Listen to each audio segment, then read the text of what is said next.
اللهم صل وسلم وبارك على سيدنا محمد وعلى اله وصحبه اجمعين. يا صباح الفل، يا صباح الورد، يا صباح الياسمين، صباحكم مليان خير ورضا وامل وتفاؤل واطمئنان وراحه بال. النهارده معانا فيديو جبار. تابع معانا للاخر، ولو جديده معانا في القناه ما تنسيش تعملي لايك وشير وسبسكرايب لمطبخ سمسم علشان يوصلك كل فيديوهاتنا. وما تنسيش تعملي لنا تعليق حلو جميل كده منك. الفيديو بتاعنا النهارده هتستمتعي جدا وانت بتتفرجي عليه، وهتقومي تعملي الاكل اللذيذ الجميل ده لاولادك. هتفرحيهم وتستمتعي وانت بتاكلي حاجه كده ممتازه، حاجه كده فوق الخيال. وكمان مكوناتها بسيطه جدا، وكمان موجوده عندك، يعني مش هتتعبي نفسك ولا هتنزلي تجيبي حاجه من بره. كل حاجه موجوده عندك في البيت. يلا بينا نبدا الفيديو بتاعنا النهارده مع بعض بطريقه سهله وبسيطه، وكمان مش هتكلفك حاجه. يلا بينا. معايا كوباية من الفريك نقيتها كده كويس وظبطتها، شفت الحاجات اللي موجودة فيها علشان انا عايزة انقعها في مية سخنة. الكوباية بتاعتي ديت على قد الفرخة بتاعتي. طب انتي عندك حاجة، يعني مثلا هتعملي اكتر من فرخة فهتزودي طبعا.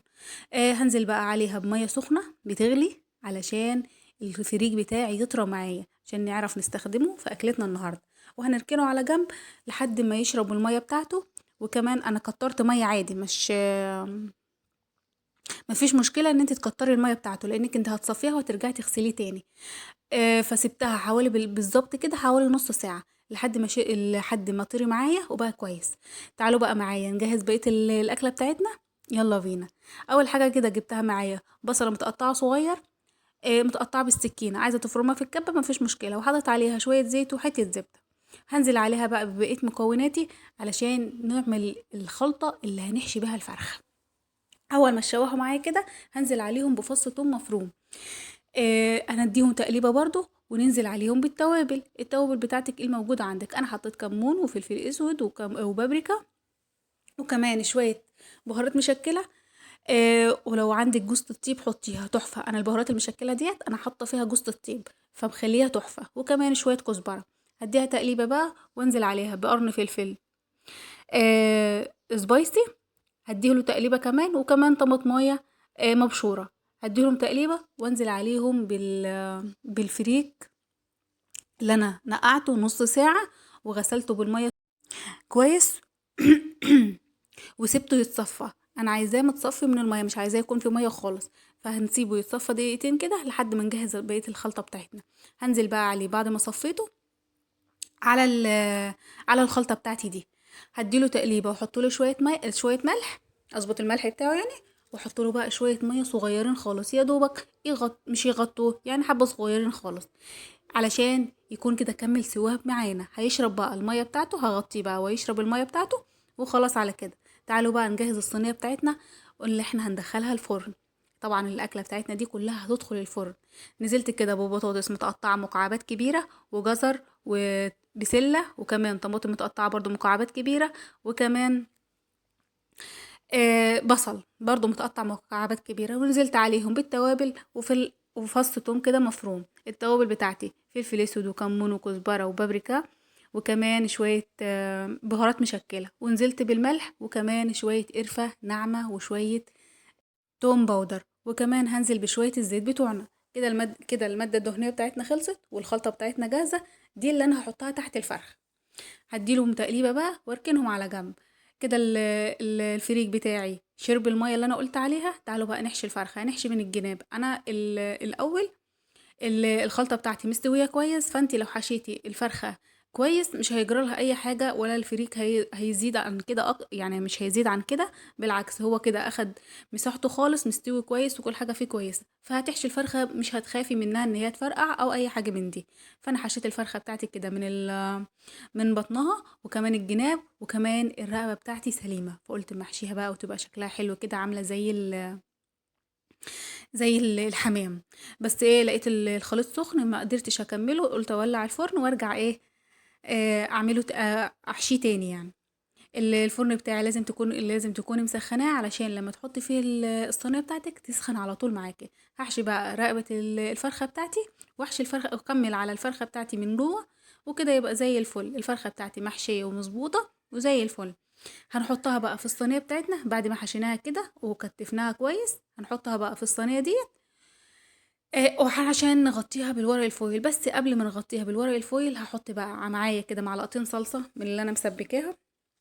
نزلت عليهم كده وحتة زبدة كده على وش الفرخة، وكمان شوية ملح وشوية فلفل اسود وشوية بابريكا. بصوا طعمه تحفة وريحة جبارة، حاجة كده تجنن. هجيب بقى ورق زبدة وفوقيه ورق فويل، بس انا هنا نسيت ان انا احط مية، فبعد ما كنت خلاص هحط الصينية في الفرن رجعت تاني وحطيت شوية مية صغيرين خالص لان الفرخة بتاعتي هتنزل مية. شايفين اديني رجعت بها تاني على طول. هحط بقى شوية مية صغيرين خالص واغطيها وادخلها الفرن.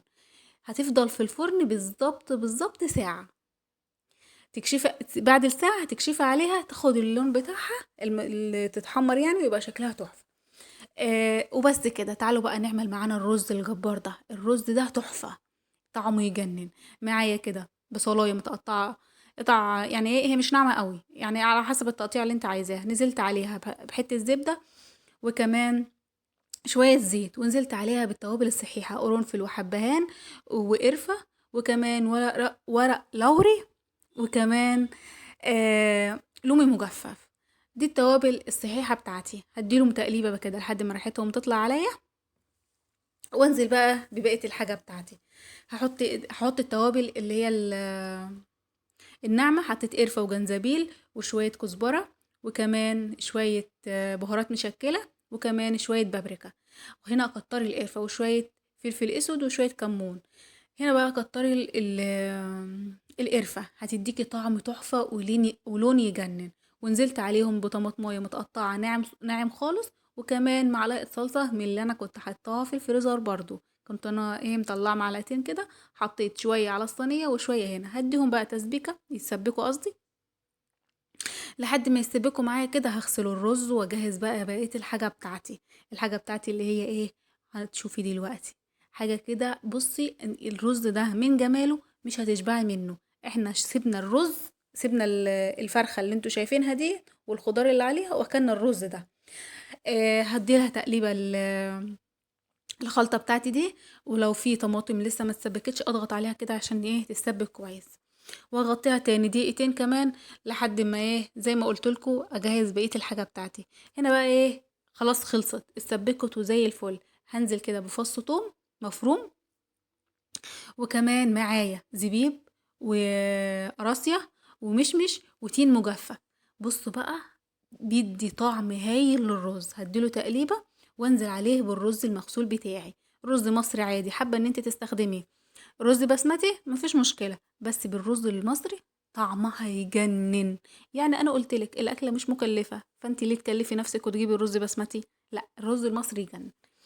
هديله تقليبة بقى وانزل عليه بالمية بتاعتي، وكمان الملح علشان ما ننساهوش. هنظبط ميتنا ونظبط ملحنا.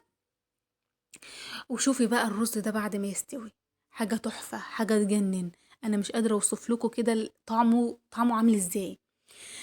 هنزل بقى بالمية بتاعتي لحد ما اظبطه كويس، واغطيه لحد ما يستوي. انا هسيبه على نار عالية دقيقتين 3 لحد ما يبتدي يشرب المية بتاعته، واوطي عليه النار. هنا ظبطت الملح كمان، وهديله كمان تقليبة واغطيه بقى كده زي الفل. الرز ده لوحده مش لازم انك تعملي معاه اي حاجة خالص، هو ده لوحده يجنن، طعمه تحفة. هغطيه بقى واسيبه على نار عالية زي ما قلت لكم لحد ما يبتدي يشرب المية بتاعته، واروح جاية موطيه عليه النار على الاخر. بس هنقله على عين تانية، واطلع بقى الصينية بتاعتي من الفرن بعد ساعة بالظبط زي ما قلت لكم. الخضار بتاعي مستوي، الفرخة بتاعتي مستوية. هتشوفوا دلوقتي عاملة ازاي. شايفين الجمال؟ ريحتها تحفة، ريحتها تجنن. هي بس بتطلع عشان النار شغالة تحتها كده مستوية. هدخلها بقى على الشواية لحد ما تستوي. تعالوا بقى نشوف الأكل بتاعنا بعد ما طلع من الفرن. هنا بقى هنقول للصينية بتاعتنا: وسع وسع وسع. وسع للجمال، وسع للحلاوة، وسع للطعم والريحة الجبارة اللي مفيش زيها في الدنيا. وادي الرز بتاعي كمان غرفته، شايفين لونه ولا كمان طعمه تحفة، حاجة كده ممتازة. هنغرف بقى كمان الخضار بتاعنا ده في اطباق، ونزين الفرخة بتاعتنا بشوية كزبرة زي ما انتوا شايفينها كده. جربوها، حاجة تحفة، حاجة تجنن. انا شويت الفرخة في الفرن، الفرخة دي بلدي. ما تخافيش ان انت تشوي الفراخ في الفرن، الفراخ البلدي بالذات هتديكي طعم تحفة. بدل ما تسلقيها بقى لو زهقتي من سلقها وزهقتي من كده، هي دي الطريقة الانسب ليها. تعالوا بقى ندوق الاكل بتاعنا. شايفين الرز مفلفل وطعمه تحفة، السويت اند صور الاتنين مع بعض تحفة تحفة تحفة، والبطاطس كمان بتاعتي مستوية كل حاجة مستوية. تعالوا بقى نشوف الفرخة من جواها عاملة ازاي.